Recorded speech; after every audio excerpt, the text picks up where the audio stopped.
जय राधा माधव कुंज बिहारी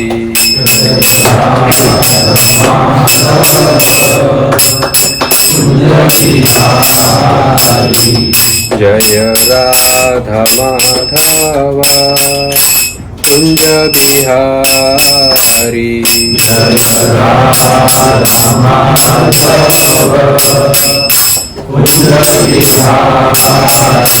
जय गोपी जन वल्लभ गिरधारी जय गोपी जन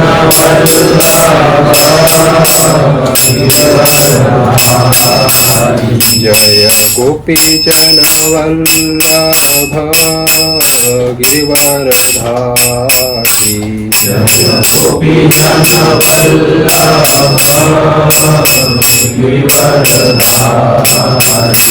जय यशोदानंदन ब्रज जनरंजन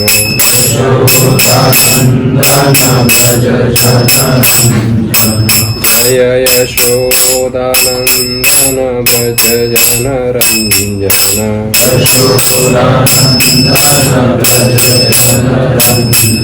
यमुना तीरावनचारी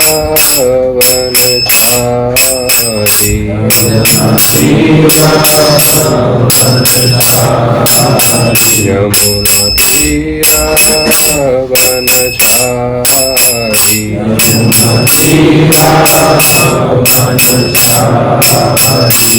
जय राधा माधव कुंज बिहारी जय गोपी जन वल्लभ गिरिवरधारी जय यशोदानंदन ब्रज जनरंजन यमुना तीरवनचारी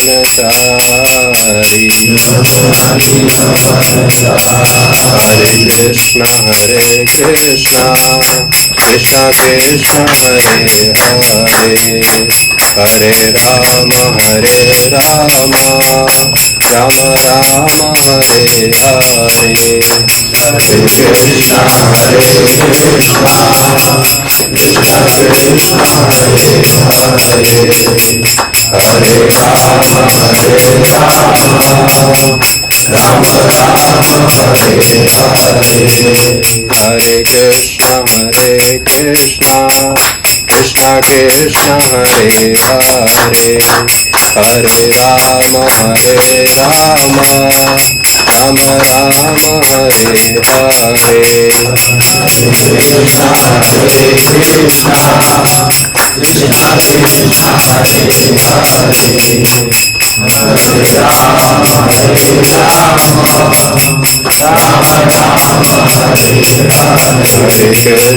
हरे कृष्ण कृष्ण कृष्ण हरे हरे हरे राम राम राम हरे हरे कृष्ण कृष्ण कृष्ण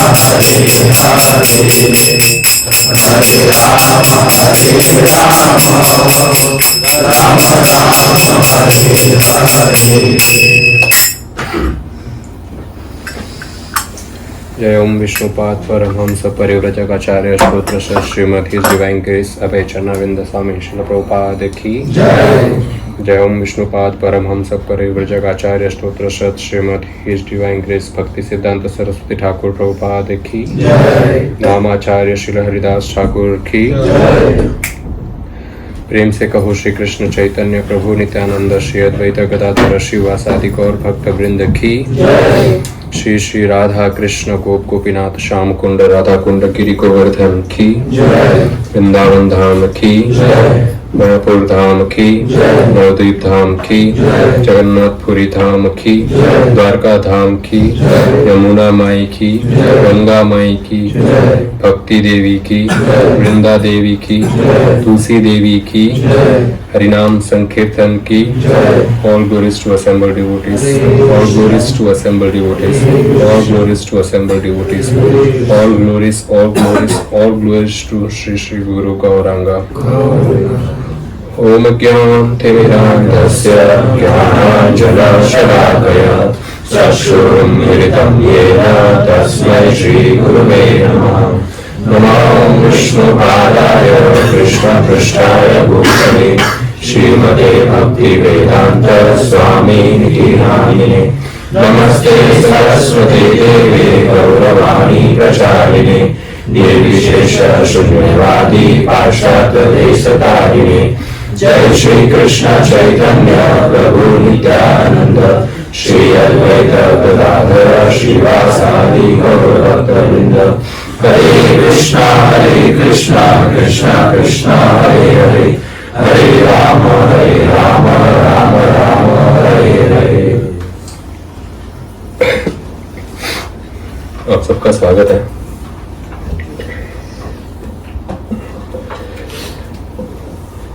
कल संडे को महाराज ने भागवतम क्लास दी थी इस होलीनेस राधा स्वामी महाराज ने मंदिर में। किसने किसने सुनी है? आपने सुनी है? महाराज क्लास में बहुत अच्छी चीज बताते हैं। महाराज बताते हैं कि हम हर संडे, कुछ लोग हर संडे मंदिर आते हैं, हफ्ते में सिर्फ किसी को समय नहीं होता है क्लास सुनने का, सिर्फ संडे फ्री होते हैं तो वे हर संडे मंदिर आते हैं। फिर संडे फिस्ट प्रोग्राम में वे कथा सुनते हैं, हरि कथा भागवतम कथा सुनते हैं। कुछ लोग संडे नहीं आते तो वो अलग अलग कम्युनिटी से जुड़े हुए हैं, अलग अलग सत्संग ग्रुप से जुड़े हुए हैं और वहां पर कथा सुनते हैं। कुछ लोग सैटरडे मॉर्निंग जाते हैं, कुछ आज फ्राइडे रात को आए हैं, कुछ मंडे रात को आए हैं अभी। तो इस प्रकार सब भक्तगण हैं जो अपनी वीकली मीटिंग्स अटेंड करते हैं। बहुत बार कई सालों तक ऐसी मीटिंग्स अटेंड करते करते हम लोग ग्रांटेड ले लेते हैं ये मीटिंग्स को कि क्या है, वही है हर हफ्ते की कथा, एवरी मंडे वही जाना है, कथा सुनना है, हर संडे वही मंदिर जाना है, सेम रूटीन है, कुछ नया नहीं है, ऐसा फील होता है। स्टार्ट टेकिंग फॉर ग्रांटेड, धीरे धीरे आना बंद हो जाते हैं। महाराज बताते हैं कि ये चीज को इतना ग्रांटेड नहीं लेना चाहिए। जो हर हफ्ते हम कथा सुनते हैं ना, इस चीज को ग्रांटेड नहीं लेना चाहिए, क्योंकि ये जो समय है, ये जो मनुष्य जन्म है, ये किस प्रकार बीत जाएगा हमको पता भी नहीं चलेगा। आज हम जवान हैं, आज आप आते हैं कथा सुनने के लिए, आज हम यात्राएं जा सकते हैं, आज हम कीर्तन कर सकते हैं, बट एक समय आएगा जब हम हमारे डेड बेड पे रहेंगे, यानी आखिरी समय पर हमारे मृत्यु की शैया पर हम लेटे रहेंगे। और अगर अभी के समय को हमने अच्छे से यूटिलाइज नहीं किया है, अपने जीवन को भक्ति में यूटिलाइज नहीं किया है, तो जब मरने का समय आएगा, जब मृत्यु की शैया पे हम रहेंगे, तब हम रियलाइज करेंगे काश मैं हर हफ्ते क्लास जा पाता। उस समय हम सोचेंगे यार बस एक आखिरी बार भगवान मौका दे दे, एक बार आखिरी बार मंदिर चला जाए राधा गोपीनाथ का दर्शन करने, वो आखिरी दर्शन, आखिरी बार एक यात्रा हो जाए, मेरे सभी मित्र भक्तगण हैं उनके साथ एक आखिरी यात्रा हो जाए, एक आखिरी होम कीर्तन हो जाए, सब साथ में मिलेंगे, खूब भजन कीर्तन करेंगे, आखिरी कीर्तन, एक आखिरी कार्तिक महीने का इंतजार होगा, दीप ऑफरिंग होगी, आखिरी होगा वो जिंदगी का। और उस समय हम नहीं आ पाएंगे, कुछ लोगों के पास ऐसी सुविधा होगी शायद, पर जो मृत्यु की शैया पे होता है वो उसके घर वाले भी वेट करते हैं कब सांस छोड़ेगा। हर थोड़ी थोड़ी में चेक करते हैं, मतलब जैसे नाक के पास हाथ रखते हैं, रुई रखते हैं, वी कीप चेकिंग, डॉक्टर आते हैं बारंबार कि अभी बस जाने ही वाला है। उस समय वी विल रियलाइज, उस समय हमको ऐसा लगेगा काश जी भर के कथा सुन ली होती, काश जी भर के यात्राएं भी की होती, जी भर के मंदिर आया होता, भक्तों के संग रहा होता। उस समय ये बहुत, जिन्होंने भक्तिमय जीवन नहीं जिया है वो उस समय पछतावा करेगा कि क्यों मैं मेरी जवानी की उम्र में मेरे फ्रेंड्स के साथ बस सिर्फ टाइम वेस्ट किया, सिगरेट पिया, हुक्का पार्लर जाते हैं लोग और पता नहीं जो भी अभद्र कार्य करते हैं। उस समय गिल्टी फील होता है, उस समय मृत्यु के समय में बहुत सारे लोगों को गिल्टी फील होता है कि मेरे जीवन को इस प्रकार व्यर्थ क्यों किए जाने दिया, वेस्ट क्यों किया, गलत कार्य में संलग्न होकर वेस्ट क्यों किया? परंतु जो व्यक्ति अभी से ही हरि कथा सुन रहा है, हर हफ्ते यात्राएं जा रहा है, हर साल में एक यात्राएं होती रहती है, तीर्थ यात्राएं जाते हैं, कथाएं कीर्तन होती है, हाँ कितने सारे भक्तों की क्या कीर्तन होता है, कीर्तन में जाता है, वो कीर्तन करता है, अंत समय में उसके पास कुछ गिल्ट नहीं होगा, उसके हृदय में गिल्ट नहीं होगा, गिल्ट लेके वो नहीं मरेगा। व्यक्ति को गिल्ट लेके नहीं मरना चाहिए। गिल्ट लेके मरना मतलब वो अंत काल में जिस बारे में चिंतन कर रहा है, अगला जन्म उसको उस हिसाब से मिलेगा, अपने कर्मों के हिसाब से। तो अंत काल में गिल्ट नहीं होना चाहिए व्यक्ति के अंदर। एक भक्त बताते हैं कि उनके एक बहुत बड़े अच्छे भक्त है, एक हमारे बड़े भक्त है, बताते हैं उनके पिता की जब मृत्यु का समय था, अभी आखिरी समय चल रहा था, तब उनके पिताजी ने स्ट्रिक्टली कह दिया, मेरे वो भी जिनके पिता है वो व्यक्ति भी बहुत बड़े आचार्य है, उनका पूरा परिवार भक्त है, सब आचार्यों की ही परंपरा में आ रहे हैं, गौड़िया के, परंतु उनके पिताजी ने स्ट्रिक्टली कह दिया, मेरे अंत काल में ना मेरा बेटा, ना मेरी बहू, ना मेरी पत्नी, ना मेरे पोते इत्यादि इस रूम में होने चाहिए जब मैं सांस छोड़ रहा हूँ। ऐसा होता नहीं। हालांकि भौतिक संसार के जो लोग होते हैं, कुछ लोगों की तो इतनी आसक्ति होती है अपने इस शरीर के पुत्र पुत्रियों में या फिर पौत्र में कि वो मरते ही नहीं है जब तक उनकी बेटी ससुराल से ना आ जाए। हमने देखा होगा, नोटिस किया होगा कि वो प्राण उनके अटके रहते हैं कि बस ये एक आ जाए फिर प्राण छूटे। तो इतनी आसक्ति होती है व्यक्ति को। परंतु जो भक्त होते हैं, जो वास्तविक शास्त्र जानते हैं, अपने जीवन का मूल्य जानते हैं, वे ये प्रार्थना करते हैं अंतकाल में कोई परिवार वाला आसना सामना नहीं होना चाहिए। क्यों? यदि गलती से भी मृत्यु के समय में ये ख्याल आ गया कि अरे ये तो मेरा घर वाला, अब मुझे इसको छोड़ना है, तो बस फिर वापस उसी घर में कुछ भूत प्रेत बन के, कोई जानवर मकोड़ा बन के घूमता रहता है फिर वो व्यक्ति हमेशा। अंधकार में गिल्ट नहीं होना चाहिए। भक्ति पर जीवन होना चाहिए जीवन भर। गलत कार्य अगर किए हैं आज तक, तो ये समय है कि हमें पता चला है ये गलत है, ये सही है, तो गलत कार्य को आज ही त्याग देना चाहिए। आज से नहीं करूंगा, अब तक मैंने सिगरेट पी ली, नशा कर लिया, पता अब नहीं करूंगा। अब पता चल गया जीवन का गोल क्या है, अब मैं नशा इत्यादि नहीं करूंगा, अब मैं भक्ति में संलग्न हो जाऊंगा। ये गुण होना चाहिए। और ये हमें सिखाते हैं परीक्षित महाराज, जो हमें परीक्षित महाराज सिखाते हैं। किस प्रकार परीक्षित महाराज जब श्रीमद् भागवतम सुन रहे थे, उनका चेतना कैसा था, उनका भावना कैसा था। उनका परीक्षित महाराज का चेतना वास्तविक था कि बस अभी 7 दिन में मृत्यु आने वाली है। और सबसे बड़ी बात तो कि ये 7 दिन उन्होंने मृत्यु के बारे में सोचा ही नहीं। वो 7 दिन केवल उन्होंने ये सोचा कि जब तक जिंदा हूं उस समय को कैसे सही उपयोग करूं। मृत्यु तो निश्चित है। परीक्षित महाराज को पता था 7 दिन बाद मृत्यु होने वाली है। हमारा कोई गारंटी नहीं है 7 सेकंड बाद, 7 मिनट बाद किसको हार्ट अटैक आ जाए और 14 से, कोई गारंटी नहीं। परंतु जितना हम जिंदा है उस बात का हमको पता है। अभी फिलहाल इस समय, इस सेकंड तो हम जिंदा है, सचेत है, हम चेतना हमारी विकसित है इस समय, हम जानते हैं। और जब परीक्षित महाराज जानते थे कि अभी तो मैं जिंदा हूं 7 दिन तक, तो 7 दिन तक मुझे हरि कथा सुननी चाहिए। हम जिंदा है तो इसका यह अर्थ नहीं है कि हम बस 24/7 हरि कथा ही सुने, परंतु जब जब मौका मिले कथा सुनने का, यात्रा जाने का, कीर्तन करने का, वो उसको यूटिलाइज करें। और जितना समय है वो अपने भगवान की सेवा में लगाए। भगवान की सेवा में लगाए इसका यह अर्थ नहीं है काम चोरी नहीं करनी है, काम धंधा छोड़ के मंदिर भाग गए, ये लोग भक्त नहीं होते, ये लोग चोर होते हैं। भगवान को चोर लोग पसंद नहीं है। यदि कोई व्यक्ति किसी के घर से चोरी करके पुलिस स्टेशन में जाके छुप जाए तो उसको लगेगा मैं अभी सेफ नहीं है पुलिस की सिक्योरिटी में। परंतु वास्तविकता क्या है, वो सेफ जगह पर नहीं है, वो गलत जगह पर है।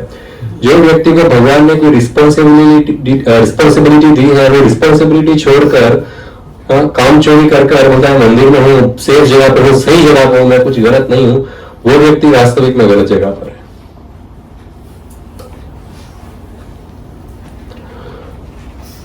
हम महाभारत की कथा कर रहे थे और हमने पिछली बार उसमें सुना था किस प्रकार व्यासदेव जी आए थे और व्यासदेव जी ने प्रतिस्मृति मंत्र जो है वो युधिष्ठिर महाराज को दिया था और उनको कहा था कि ये मंत्र आप अर्जुन को देना, ताकि अर्जुन उस मंत्र की सहायता से अलग अलग दिव्य लोकों में जाकर दिव्य शस्त्र ग्रह प्राप्त कर सके और जिससे तुमको युद्ध में सहायता मिलेगी। अदरवाइज भीष्म पितामह द्रोणाचार्य कर्ण इन सबसे युद्ध करना आसान नहीं है, बहुत डिफिकल्ट है। व्यासदेव जी ये कहकर चले गए थे। अब युधिष्ठिर महाराज के पास ये मंत्र था जो वे अर्जुन को देना चाहते थे, पर वे डिले कर रहे थे, थोड़ा सा रुक कर फिर ये मंत्र देता हूं, क्योंकि उनको पता था जैसे ही ये मंत्र अर्जुन को दे दिया अर्जुन तो अपने कार्य के लिए निकल जाएगा। और युधिष्ठिर महाराज ये सहन नहीं कर सकते थे उनका भाई दूर से जीव दूर जाए उनसे, क्योंकि ऐसा नहीं मेरा मंत्र यूज करके गया और एक दो दिन में वापस आ गया, पता नहीं कितना टाइम लग सकता है, 1 साल 2 साल 3 साल 10 साल, पता नहीं वापस अर्जुन कब आएगा, दिव्य लोक जा रहा है वो। परंतु तो फिर भी नहीं चाहते हुए भी अपने हृदय पर पत्थर रखकर युधिष्ठिर महाराज ने अर्जुन को एक सेक्युलर प्लेस, एक साइड में खाली जगह है, वहां पर मिलकर उनको वो मंत्र से इनिशिएट किया। उनके काम में ये मंत्र बताया कि ये मंत्र है दिव्य लोक जाने का। और अर्जुन को जैसे ही वो मंत्र पता चला, अब अर्जुन को भी रियलाइज हो गया है कि मंत्र मिला है, अर्थात अब मुझे जाना होगा। मंत्र सुनने के बाद अर्जुन के भी आंखों से आंसू आ गए। अब जो है सब भाइयों को, द्रौपदी को और ये सैकड़ों ब्राह्मण इनके साथ रहते, इन सबको छोड़कर जाना होगा। युधिष्ठिर महाराज फिर अर्जुन को कहते हैं कि आप ये मंत्र स्मरण कर लिए हैं, ये मंत्र लेकर आप हिमालय पर्वतों की ओर जाइए। हिमालय पर्वतों की ओर जाकर आप इंद्रदेव के ऊपर ध्यान लगाइए और इंद्रदेव जब आपको अपने अस्त्र शस्त्र दे देंगे तो वो इंद्रदेव के देने के बाद बाकी सब जितने देवी देवता है तुरंत दे देंगे, फिर आपको ज्यादा मेहनत नहीं करनी पड़ेगी। इंद्र राजा है देवताओं के, राजा ने अगर कोई कार्य कर लिया तो बाकी सब देवतागण भी कर लेंगे। अब अर्जुन खड़े हो गए, अपने भाइयों की प्रदक्षिणा की, प्रदक्षिणा करने के बाद अर्जुन जो है अपने आंखों में आंसू भरे हुए वहां से भागते हुए, चलते हुए नहीं भागते हुए, वो एक समय भी वेस्ट नहीं करना चाहते थे कौरवों को मारकर अपना जो खोया है वो वापस प्राप्त करने के लिए, और खासकर अपने युधिष्ठिर महाराज को वापस राजा बनाने के लिए। उनको सुख, बाकी के 4 भाइयों को तो सुख का कुछ पता ही नहीं था कि हमको ऐशो आराम से सुख, वो चाहते थे युधिष्ठिर महाराज राजा बने, दैट्स ऑल, यही हमारी इच्छा है बस। प्रभु मन की गति से भागते हुए नॉर्थ की तरफ अर्जुन कहीं जंगल कहीं पर्वत पार करके मंदरा पर्वत पे पहुंच गए। और मंदरा पर्वत पे पहुंचे हुए और सेम डे सुबह निकले तो रात को पहुंच गए, इतना तेज भागे नॉन स्टॉप मन की गति से। मन की गति मतलब माइंड स्पीड, मन की, आप में राजस्थान, यहां से राजस्थान, इसको बोलते मन की गति। जहां मन पहुंच सके वहां ये शरीर पहुंच सके। लाइट स्पीड से भी ज्यादा फास्ट होती है मन की गति। तो अर्जुन एक ही दिन में हिमालय पर्वतों की, वहां पर मंदिर पर्वत थे, वहां पर पहुंच गए और उन्होंने देखा बहुत ही सुंदर पर्वत है, इतने झरने हैं, इतने फ्रूट फल चिड़िया है, इतने सारे ऋषिगण वहां पर बैठकर तपस्या कर रहे हैं मंदर पर्वत पे। तो वो उन्होंने कहा कि इस पर्वत के ऊपर चढ़कर मैं जो है वहां पर जाकर तपस्या करूंगा। अब मंदर पर्वत के ऊपर जब अर्जुन चढ़ने लगे तो उन्होंने देखा एक साइड में कोई पेड़ के एक वृक्ष के नीचे कोई योगी बैठे हैं। योगी बोलते रुक जाओ बेटा, कहां जा रहे हो? और अभी योगी भी कोई साधारण योगी ना था, बड़ा तेज योगी के, मतलब ऐसे मेटेड हेयर थे, डियर स्किन पहना था और उनके शरीर से बहुत तेज रोशनी आ रही थी, कोई दिव्य योगी लगा, साधारण योगी भी दिव्य योगी थे वो कोई। उन्होंने पूछा कहां जा रहे हो आप, कौन हो आप? ब्राह्मण तो नहीं दिख रहे हो, शरीर उस क्षत्रिय के जहां शरीर है, आप ब्राह्मण तो नहीं दिख रहे हो, और ये जगह ब्राह्मणों की तपस्या के लिए है, युद्ध करने के लिए नहीं है, तुम्हारे पास ये धनुष और ये सब क्यों है, इसको त्याग करो। अर्जुन बोलते हैं कि मैं क्षत्रिय हूं, अर्जुन नाम है मेरा, और मैं तपस्या कर इंद्रदेव को प्रसन्न करने आया हूं, और मैं धनुष का त्याग नहीं कर सकता क्योंकि धनुष मेरे पास इसीलिए ही है ताकि मैं युधिष्ठिर महाराज की, मेरे भाई की सेवा कर सकूं, युद्ध कर जो उन्होंने खोया है वो उनको वापस प्रदान कर सकूं। ये इच्छा से ये गांधी बाण जो है मेरे पास है, इसका तो मैं त्याग नहीं करूंगा। अब योगी बोलते हैं कि आपकी जो निष्ठा है आपके भाई के अंदर वो देखकर मुझे बड़ा खुशी हुआ, और वो योगी अपना रूप बदल देते हैं और पता चलता है वो इंद्रदेव है वहां पर। तो इंद्रदेव बड़ा खुश होते हैं और उनको आशीर्वाद देते हैं कि जो तुम्हारी इच्छा है वो सब पूर्ण होगी, परंतु उसके पहले क्या करना है। इंद्र कहते हैं अर्जुन को कि ये सब तपस्या, ये भाइयों का बदला, ये सब छोड़ो और मेरे साथ स्वर्ग चलो। अरे इंद्र क्या लगते हैं अर्जुन के? पापा, बोले पापा, पिताजी। अर्जुन के जो है पिताजी लगते हैं इंद्रदेव। आपको अगर पता है तो कुंती देवी ने इंद्र का आराधन किया था और इंद्र के आशीर्वाद से उनको अर्जुन की प्राप्ति हुई थी, तो एक तरह से पिताजी हो गए। तो इंद्रदेव कहते हैं मेरा स्वयं चलो वहां पर रहो, यहाँ पर क्या है इस सब में। परंतु अर्जुन मना करते हैं कि मैं मेरे भाइयों के साथ ही रहूंगा, जहां युधिष्ठिर महाराज है वही मेरे लिए स्वर्ग है, चाहे वो इंद्रप्रस्थ हो चाहे वो काम्य का वन हो, मेरे लिए तो वही स्वर्ग है। उनकी खुशी ही मेरे लिए तो सबसे इंपॉर्टेंट है। इंद्रदेव बड़ा खुश होते हैं। इंद्रदेव बोलते वेरी नाइस, मैं आपकी डेडिकेशन आपके प्रेम से बड़ा प्रसन्न हूँ और आपको आशीर्वाद देता हूँ, आपकी सारी इच्छाएं पूर्ण होगी। सबसे पहले जो है आप शिव जी की पूजा करिए। अब शिव जी की पूजा करने के बाद सारे जो वेपन्स है वो आपको प्रदान होंगे। और ये कहकर जो है इंद्रदेव वहां से चले गए। अब अर्जुन वहीं पर जहां पर इंद्र थे, उस पेड़ के इंद्रदेव थे, उस पेड़ के नीचे ही उनका वास करने लगे। उन्होंने वहां पर स्नान किया और भगवान शिव के ऊपर ध्यान लगाना उन्होंने शुरू कर दिया। 1 महीने तक वे केवल फ्रूट खाते रहे। दूसरे महीने में वे 3 दिन में एक बार सिर्फ फ्रूट खाते थे और बाकी एक पैर पर खड़े रहकर 2 हाथ ऊपर करके तपस्या करते थे। तीसरे महीने में जो है वे 6 दिन में एक बार फ्रूट खाने लगे और 6वें महीने में जो है सिर्फ सांस लेना था, कुछ खाना भी नहीं था, सब कुछ तो छोड़ दिया था उन्होंने।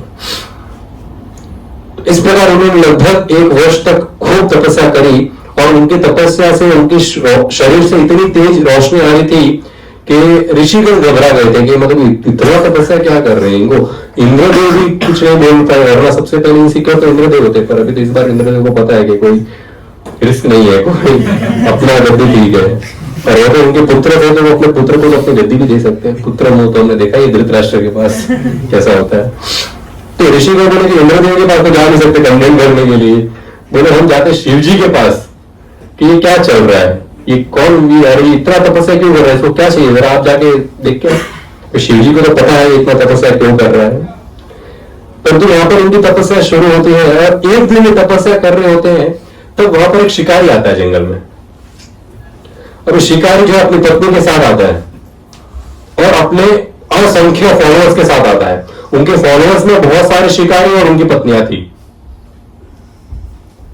अब ये शिकारी जब आता है वहां पर अर्जुन को देखता है, अर्जुन तपस्या कर रहा है और नजदीक में देखता है एक बहुत ही भयानक दानव होता है, राक्षस होता है।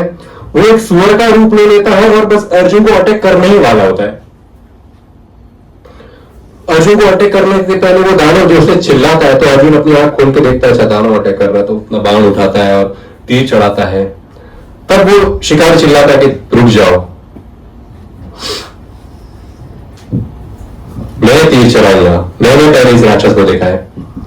अर्जुन देखता है शिकारी है और मतलब बोला तुमने देखा तो क्या होगा, ये मेरे ऊपर हमला कर रहा है तो मैं तीर छोड़ूंगा। और ऐसा कहकर अर्जुन तीर छोड़ देता है, वो शिकारी भी तीर छोड़ देता है। दोनों के तीर सेम टाइम पे उस राक्षस को लगते हैं और वो राक्षस वहां पर जोर से गिरता है और मृत्यु को प्राप्त होता है।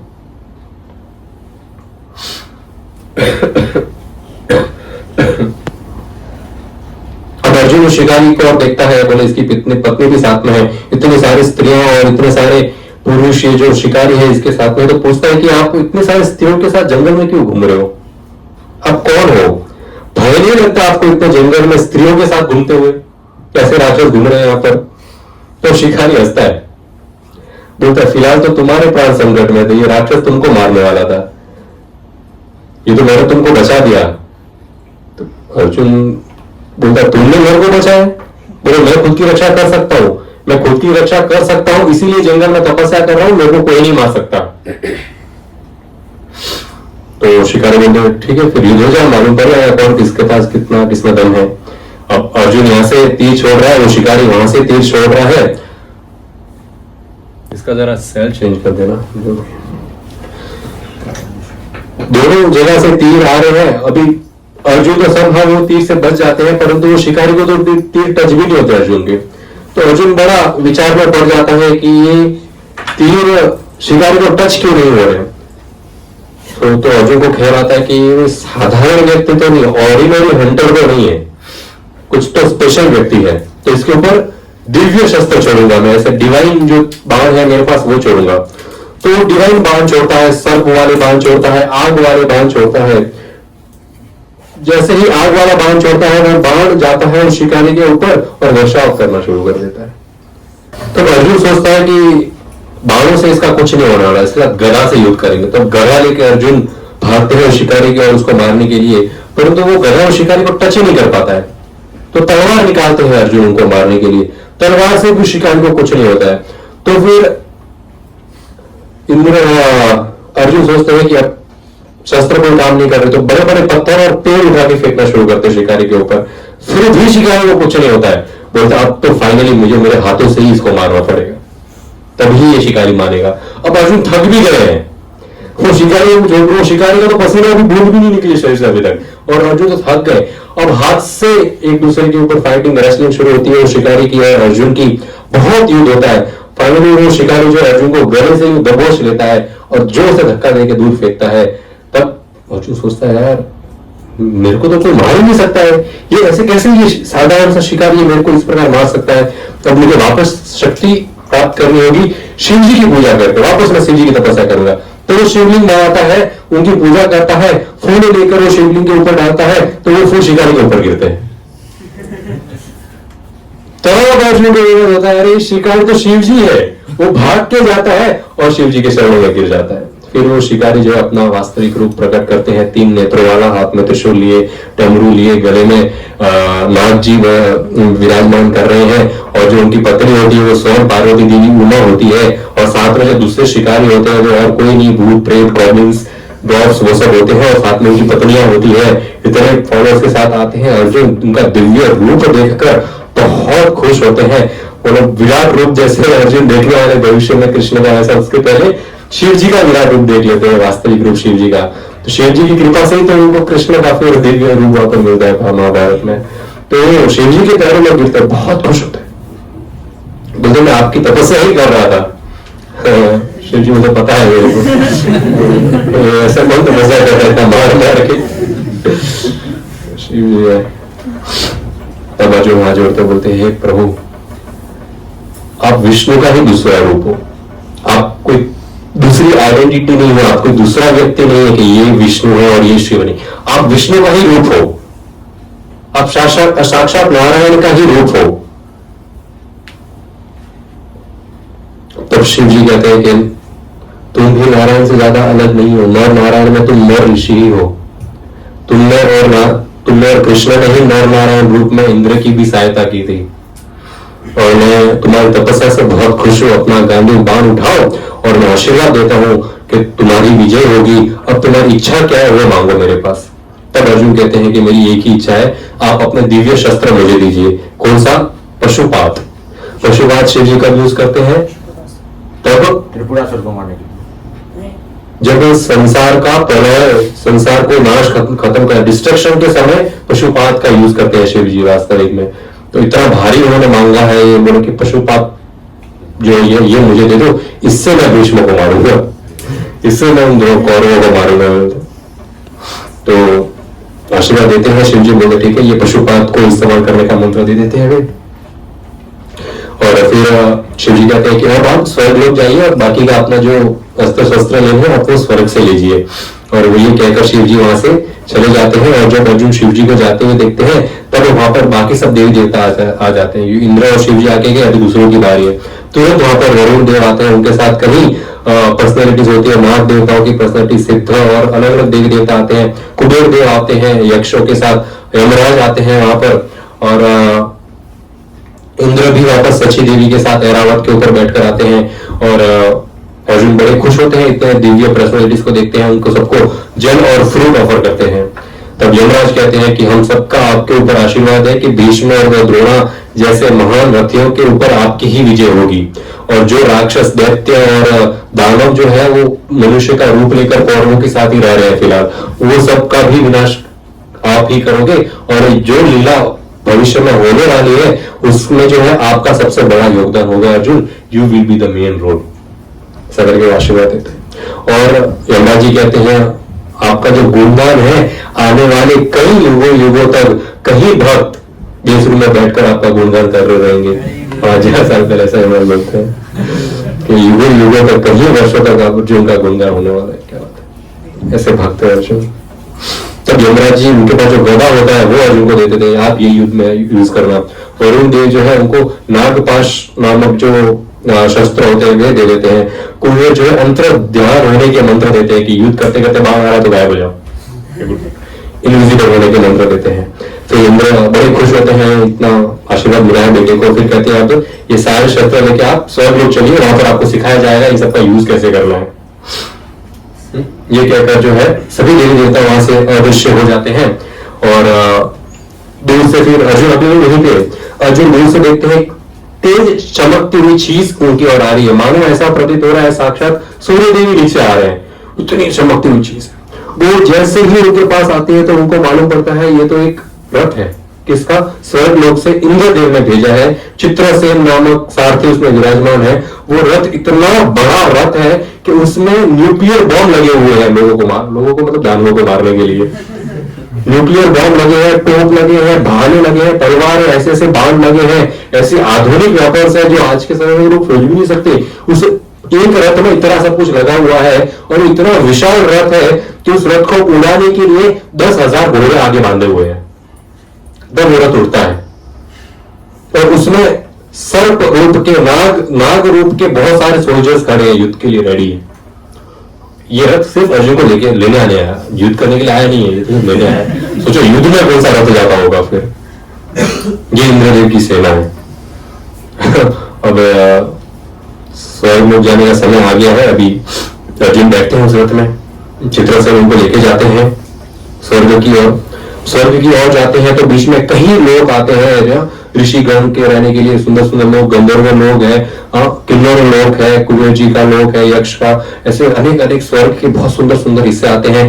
अप्सरा नाच रही है, गंधर्व गा रहे हैं, ऋषिगण वहां पर वेद शास्त्र वेदों के मंत्र उच्चारण कर रहे हैं। बहुत ही सुंदर स्वर्ग का दृश्य तो हम बहुत देखा नहीं है, मैंने तो मुझे पता नहीं है कैसा है, पर महाभारत में जिस प्रकार वर्णन किया है बहुत सुंदर है। बोलो एक बार वो जो वहां पर चला जाए उसको कभी इच्छा ही नहीं होगी वापस आने की। और जो पृथ्वी लोक से गया उसको तो बिल्कुल भी इच्छा नहीं होगी वापस आने की। इस प्रकार स्वर्ग में अमरावती पहुंच जाते हैं। अमरावती जो है इंद्र का कैपिटल है, स्वर्ग लोक का कैपिटल अमरावती। अमरावती पहुंचते हैं तो वहां पर अमरावती में देखते हैं कि वे वहां पर फ्लाइंग कार्स है, ऐसे ऐसे रथ और ऐसी ऐसी कार है जो उड़ती है और उनको चलाने के लिए ड्राइवर नहीं चाहिए। अंदर जो व्यक्ति ट्रैवल कर रहा है वो अपने मन की इच्छा से उस गाड़ी को चला सकता है। Mind control cars, flying cars. हम कितना भी प्रगति कर ले तो शायद ऐसी कार नहीं बना पाएंगे जो मन से चले, राइट जाना है।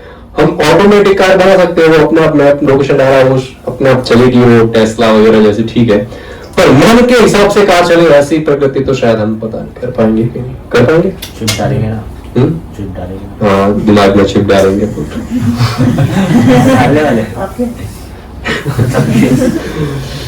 तो ऐसे ऐसे बड़ा एडवांस स्वर्ग सिटी है भाई। तो इंद्र के वहां पहुंचते हैं, अर्जुन ये सब देखते हैं, बोले ये सब तो हमारे यहाँ पर भी नहीं है। तब उनको याद आता है नारद मुनि ने युधिष्ठिर महाराज को कहा था कि पृथ्वी पर तो आपका मैं सबसे बेस्ट है, परंतु ब्रह्मांड में देखा जाए तो रेत के टीले के समान है, क्योंकि जो चीजें स्वर्ग में वो पृथ्वी पर दिखती भी नहीं ऐसी। और इतना विशाल भव्य महल, और जब वो महल में इंद्र की सभा में एंटर करते हैं अर्जुन, तो वहां पर देखते हैं कहीं बड़े बड़े राजागण जिनके बारे में इन्होंने सिर्फ शास्त्रों में सुना है, अब पृथ्वी पर नहीं रहते, शास्त्रों में कथा सुनिए, वो स्वर्ग में एंजॉय कर रहे हैं। वहां पर इंद्र की सभा में बैठे हैं, बड़े बड़े ऋषि मुनि नारद जैसे वहां पर उस सभा में बैठे हैं। अर्जुन जाते हैं वहां पर, सबको दंडवत मारते हैं। और जैसे ही अर्जुन को वहां अपनी सभा में देखते हैं, इंद्र अपना गद्दी छोड़कर भागते जाते हैं और अपने पुत्र को आलिंगन करते हैं। पुत्र को आलिंगन करके हाथ पकड़ के अपने साथ अपने सोने के सिंहासन के ऊपर लेके जाकर अपने बाजू में बिठाते हैं। वहां पर लोग बैठे, ऐसा लग रहा था तो 2 इंद्र हो गए हैं स्वर्ग लोक में। अर्जुन का भी कम हमारा थोड़ी है, हमारा अर्जुन किसी से कम थोड़ी है। अर्थ से गए तो क्या हो गया। 2 इंद्र, ऐसा चंद्रमा और सूर्य साथ में लग रहे थे, ऐसा प्रतीत हो रहा था, इतना सुंदर। और इंद्र बार बार अपने पुत्र को देख रहे थे, सर पे हाथ फैला रहे, इतना उनको वात्सल्य प्रेम इंद्र का इतना जाग रहा था अर्जुन के प्रति, बार बार हाथ घुमा रहे हैं, थपथपा रहे हैं, इतना पुत्र उनका इतना प्रिय है, बहुत खुश है। फिर वहां पर अप्सराएं लाई जाती है, अप्सराएं नृत्य करती है, गंधर्व गाते हैं, अर्जुन सब देखते हैं, इतना सुंदर है। फिर वो सब वहां पर इवेंट्स जो है सेलिब्रेशन खत्म होता है तो अर्जुन को महल में लेके जाता है, अपना जो कक्ष है वो दिया जाता है। तो इंद्र जिस महल में रहता है उसी महल में जो है बगल में उसी महल में जो है अर्जुन को भी रहने के लिए जगह दी जाती है। अब इंद्र जो है अर्जुन को कहते हैं अब यहाँ पर रहिए और यहाँ पर जो है आपको सारे जो शस्त्र मिले हैं उनको इस्तेमाल करना सिखाया जाएगा, और खासकर वज्र जो मैं आपको दे रहा हूं उसको किस प्रकार इस्तेमाल किया जाता है वो सब जो है यहाँ पर सिखाया जाएगा।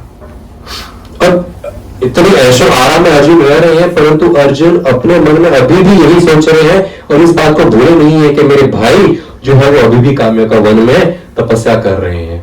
अभी भी ये शकुनी ने जो इनके साथ किया है वो भूले नहीं है, धृतराष्ट्र की चुप्पी जो साइलेंस है वो नहीं भूले हैं, कौरवों का जो अत्याचार है अर्जुन वो भी भूले नहीं है। उस अपमान का प्रतिशोध लेने के लिए अर्जुन अभी भी वहां पर है। स्वर्ग में बाहर से प्रतीत हो रहा है अर्जुन इज एंजॉयिंग स्वर्ग, पर अंदर से उसको वेट कर रहे हैं सब सीखूं और जाकर तुरंत मतलब 12 साल बाद वापस हमला करो। ये अर्जुन का भावना है, सेवा का भावना अभी तक भूला नहीं है। कहीं पे भी रखे भगवान की कृपा से वो एक पल में कुछ समय पहले इंद्रप्रस्थ में राजा के भाई थे, फिर सन्यासी बन के काम्य का वन में घूम रहे, आज स्वर्ग में बैठे अपने पिताजी इंद्र के साथ। पर हर परिस्थिति में उन्होंने ये नहीं भूला कि युधिष्ठिर महाराज की सेवा मेरा लक्ष्य है। हर परिस्थिति में वे अपने भाई की ही सेवा को उत्तम मानते थे। वे इस प्रकार कई साल बीत गए। फिर इंद्रदेव ने अर्जुन को कहा कि अभी आपने सब शस्त्र तो सीख लिए, अब समय है गाना कैसे गाते हैं, डांस कैसे करते हैं वो सीखना है। स्वर्ग में आए तो यहाँ पर तो नाच गाना होता है, तो you learn music and dance. Arjun ने सोचा कि म्यूजिक और डांस क्यों सीखना है। इंद्र ने कहा भविष्य में आपको काम आएगा, आपकी ट्रेनिंग का ये भी एक हिस्सा है। और फिर इंद्र बताते हैं कि इस स्वर्ग लोक में जो नृत्य और गाने होते हैं वो पृथ्वी लोक पर नहीं होते। वहां के लोग सोच भी नहीं सकते किस प्रकार का गाना यहाँ पर गाते हैं और किस प्रकार के इंस्ट्रूमेंट हम यहाँ पर बजाते हैं। तो अर्जुन कह रहे ठीक है, पिताजी का ऑर्डर है, इंद्रदेव का ऑर्डर है तो मानेंगे। तो चित्रसेन की सहायता से जो है वे गाना और डांस करना भी सब कुछ सीख जाते हैं। अब इस प्रकार जो अमरावती में 5 साल बीत गए, उन्होंने सब कुछ सीख लिया है। अब समय आ गया है वापस पृथ्वी लोक जाने का। तो पृथ्वी लोक जब जाने का समय आया तब इंद्र कहते हैं चित्रसेन से, Chitrasen is like there Vashishtha Arjun का सब कार्य में असिस्ट करने के लिए। चित्रसेन को कहते हैं कि जब अर्जुन आया था 5 साल पहले, तब हमने जब अप्सरा का नृत्य रखवाया था तब मैंने नोटिस किया था अर्जुन उर्वशी को देख रहे थे। जब उर्वशी ने भी अर्जुन को देखा था, तो शायद एक दूसरे को पसंद करते हैं। तो आप जाइए उर्वशी को कहिए कुछ दिन तक अर्जुन के साथ ही विवाह करके रहे। विवाह हमारे जैसा 7 फेरे वाला विवाह नहीं होता। स्वर्ग लोक में गंधर्व विवाह होता है। विवाह भी 2-3 तरह के होते हैं। एक गंधर्व विवाह होता है।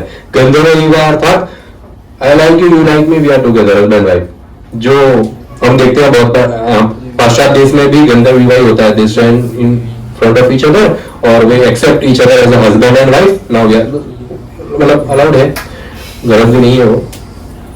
तो ये गंधर्व विवाह होता है स्वर्ग लोक में। तो बोले आप उर्वशी को कहिए कि ये इंद्र अर्जुन के पास जाए। तब उर्वशी को कहते हैं तो उर्वशी भी बोलती है हाँ कि अर्जुन तो बहुत खूबसूरत है। बोले यहाँ पर सबसे टॉप लेवल पे तो इंद्र है खूबसूरती में, और उसके बाद मैंने अर्जुन को देखा है खूबसूरती में। इंद्र के समान ही खूबसूरत है अर्जुन भी। तब उर्वशी वहां पर जाती है, रात का समय होता है, उर्वशी जाती है अर्जुन के महल में, दरवाजा खटखटाती है। अर्जुन दरवाजा खोलते हैं तो देखते उर्वशी तो दंडवत मारते, नमस्ते। उर्वशी बोलती नमस्ते नमस्ते। बोले अर्जुन बोले इस समय आप यहाँ पर इतना रात गए। अर्जुन कहते हैं कि क्या सेवा करो आपकी। उर्वशी बहुत खुश रहती, बोली इतना हमदर्द व्यक्ति। उर्वशी बोलती है जिस दिन आप यहाँ पर आए थे मैंने नोटिस किया था आप मुझे देख रहे थे और मुझे भी आप बहुत पसंद आए थे। आपने मेरा हृदय 5 साल पहले ही चुरा लिया था और अब इंद्रदेव की आज्ञा के अनुसार मैं आपके साथ रहने के लिए आई हूं। अर्जुन कान बंद कर दे, राम राम राम राम। क्या बोल रही है आपने, क्या बोल रही है मतलब। अर्जुन कहते हैं कि मैं पृथ्वी लोक पे था, मतलब मैंने आपके बारे में सुना था शास्त्रों में उर्वशी का नाम आता है, देवियों देवियों को। बोले आपके बारे में सुना था, आप आई थी और आपने पूरे बाबा नाम के राजा से विवाह किया था, फिर उनसे आपको दोनों को पुत्र की प्राप्ति हुई थी। उस पुत्र के वंशज में मैं आता हूँ। आप तो मेरी परदादी के समान है माता जी। उर्वशी बोली माता जी। उर्वशी लाल पीली होगी, इतना गुस्सा हो गई। उर्वशी बोलते हाउ डेयर यू माता जी। अरे तो उर्वशी बड़ी नाराज हो गई कि मुझे माता जी कहने का, आई लुक लाइक माता जी। अर्जुन ने तो सही कहा कि आप तो मेरे पूर्वज है, पूर्वज में आपने जन्म लिया है, माता जी हुई ना, आपके खान वंश में आया हूं। उर्वशी कहती स्वर्ग लोक में ये वंश नहीं चलता है, यहाँ पर कोई माता पुत्र बेटा बेटी नहीं है, सब ओपन है, इधर सब चलता है। अर्जुन बोलते बोले नहीं नहीं नहीं, आप तो मेरी माता के समान ही है। उर्वशी इतना गुस्सा होती है, उर्वशी कहती है तुम क्षत्रिय हो, जब क्षत्रिय के शहर में एक स्त्री आती है तो क्षत्रिय को उससे शादी करनी ही चाहिए, परंतु क्योंकि आपने नामर्द वाली हरकत की है, मैं आपको श्राप देती हूं, आप नामर्द बन जाइए। ये कहकर वहां से चला जाती है। अब अर्जुन बड़े शौक है, ये हुआ क्या, मेरे को बुलाया भी नहीं था इसको, सोने के जाएगा, कल मेरा डिपार्चर है और यहाँ पर नामर्द का श्राप देकर चली गई है। तो अब अर्जुन जाते हैं चित्रसेन के पास, बोले ये सब उर्वशी तो नाराज हो गई, उर्वशी माता जी तो नाराज हो गई, पर दादी है कही तो हमारी है, ये तो नाराज होकर चली गई। चित्रसेन जाते हैं इंद्र के पास, बोले ये तो नाराज होकर श्राप देके चली गई है। तो हरे कृष्णा हरे कृष्णा हरे कृष्णा हरे कृष्णा। तो बोले ये तो श्राप देकर चली गई। तब इंद्र आते हैं अर्जुन के पास और कहते हैं कि अर्जुन ये भी मेरे प्लान का हिस्सा था।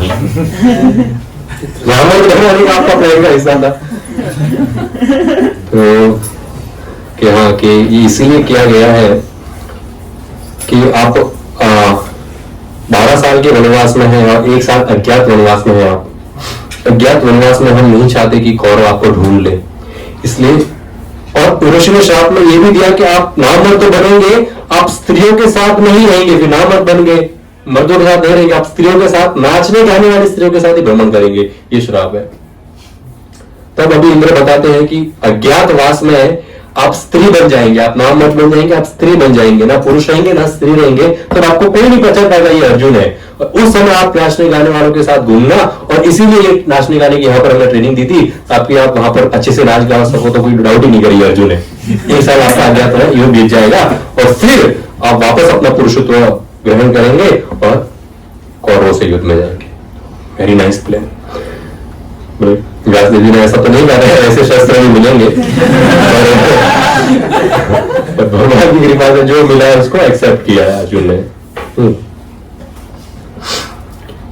In the mean time Hastinapur में 5-6 साल बीत गए हैं, 5-6-7 साल बीत गए हैं वनवास को ऑलरेडी।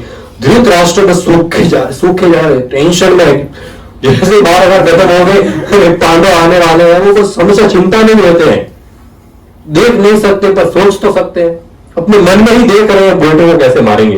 बेटे को तो आज तक कभी देखा नहीं कैसा दिखता है, पर मन में वो कैसे मरने वाला वो हमेशा देखते हैं, वो कैसे भीम उसकी जान को तोड़ के उसको खून पिएगा उसका, जैसे भीम ने ऐसा प्रॉमिस किया था।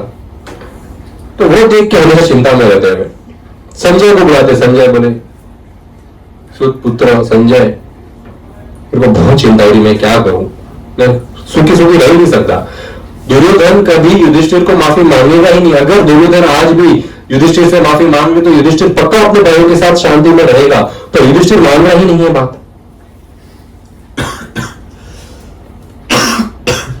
और मुझे तो पता है अर्जुन से कोई जीत नहीं सकता, पर संजय भी आप बताओ पांडव क्या कर रहे हैं। तो संजय बताता है क्या कर रहे हैं। अर्जुन चला गया स्वर्ग, दिव्य शस्त्र मिल गए हैं उसको, ऐसे शस्त्र हैं कि जिससे देवतागण भी अर्जुन से नहीं जीत पाएंगे। अब तो ये सुनकर धृतराष्ट्र और चिंता में, और मुकुट भी लेकर उसके सर से। तो संजय मतलब थोड़ा दिलासा दो, ये संजय ने झूठ तो बोलता नहीं। हमने हमने भगवत गीता देखी, संजय ने सब परफेक्ट बोला जो कृष्ण ने बोला था वो। तो अर्जुन के बारे में सब बताया। संजय ने बताया महाराज गलती तो आपकी है पुत्र, आप बोले आप बेवकूफ तो नहीं है, 100%। धृतराष्ट्र बेवकूफ नहीं है, he is no fool, he is a perfect king, परंतु पुत्रों से आप इतने आसक्त हो जिसकी वजह से सब कुछ खत्म हो रहा है।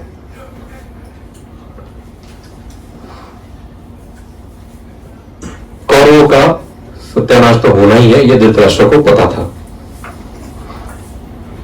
संजय कहते शिव जी भी मिले थे, पशुपात दिया था।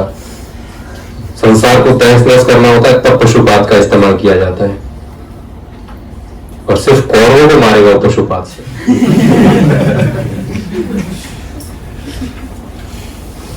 धृतराष्ट्र कहते हैं कि पांडवों का जन्म इसीलिए हुआ है ताकि मेरे वंश को मार सके।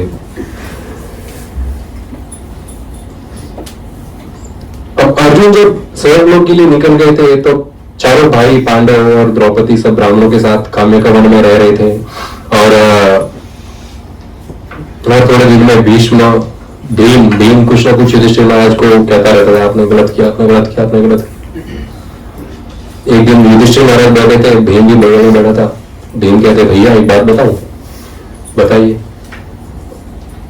आपको पता है 12 साल बाद क्या होने वाला है? हमारा वनवास 13 साल का खत्म हो जाएगा, उसके बाद पता है वो क्या होगा? युधिष्ठिर महाराज ने कहा क्या होगा? शकुनी फिर से हमको एक गेम के लिए बुलाएगा और आप फिर से जाओगे, फिर से हार जाओगे, फिर से 12 साल के लिए वनवास आएंगे। युधिष्ठिर महाराज जवाब भी नहीं दे रहे कुछ।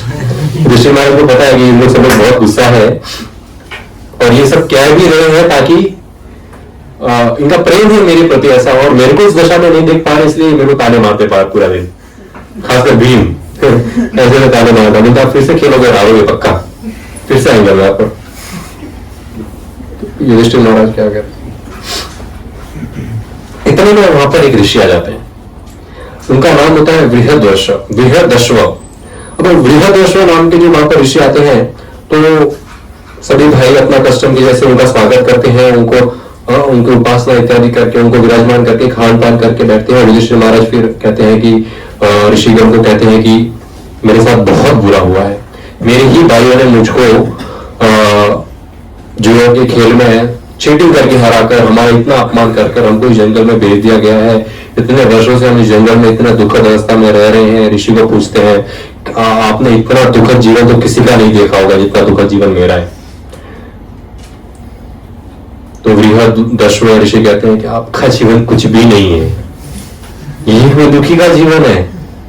आपके साथ आपके 4 भाई है, आपके साथ आपकी पत्नी है और इतने सारे सैकड़ों ब्राह्मण आपके साथ है, आपका जीवन दुखमय नहीं है। मैं बताता हूं दुखमय जीवन क्या होता है, सुनो मेरे मुख से। एक राजा और एक रानी की स्टोरी बताता हूं कि दुखमय जीवन क्या होता है। किस प्रकार उस राजा के आपके तो सगे भाई तो आपके साथ है, उस राजा के सगे भाई ने इसी प्रकार जुए का डाइस का गेम खेलकर उसको और रानी को दोनों को महल से निकलवा दिया था। और केवल महल से निकलवा के जंगल में वो राजा और रानी दोनों बिछड़ भी गए थे और इतना दुखद उन्होंने जीवन जिया है, उसके सामने आपका जीवन कुछ भी नहीं है। युधिष्ठिर महाराज कहते हैं बताइए मेरे को उनके बारे में, बताइए क्या उनका जीवन था। और उनके जीवन के बारे में हम नेक्स्ट वीक